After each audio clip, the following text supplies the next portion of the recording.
Men Hamdonquli Shamshidbek, Zomin tumani ixtisoslashtirilgan maktab internatining 8-A sinf o'quvchisiman va Zomin tumani ixtisoslashtirilgan maktab internatiga qabul qilinmasimdan oldin Jizzax viloyati Yangibod tumanidagi 14-sonli umumta'lim maktabida tahsil olganman. Yoshligimdan robototexnika va IT sohasiga qiziqib kelganman. Jumladan, Zomin tumani ixtisoslashtirilgan maktab internatiga qabul qilinganimdan so'ng men uchun bir qancha eshiklar ochildi va 2023-yil va 2024-yilda bo'lib o'tgan Robokoding olimpiadasidan 2 karra viloyat bosqichida g'oliblikni qo'lga kiritib, respublika bosqichiga yo'llanmani qo'lga kiritganmiz.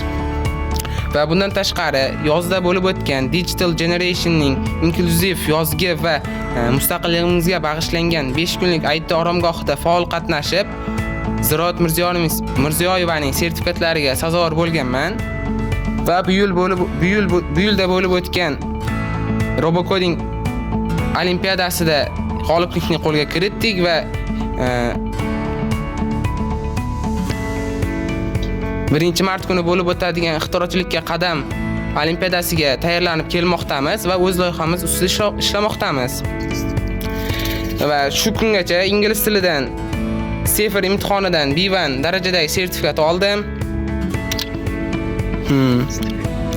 Va maktabimizda tashkil etilgan 300 ta bolaning ichida kuchli 5 talikdan o'rin olib, maktabimiz stipendiyasiga sazovor bo'ldim. Va mening kelajakdagi maqsadlarim IELTS va SAT imtihonidan yuqori ballni qo'lga kiritib, chet eldagi nufuzli universitet va oliy ta'lim talabasi bo'lmoqchiman. Va tengdoshlarimga maslahat beradigan bo'lsam, albatta o'qing, izlaning, xatolaringiz ustida ishlang, kitoblar mutolaa qiling. Hech qanday muvaffaqiyat qiyinchiliksiz kelmaydi. Har bir sohaning o'zining qiyinchiliklari bor.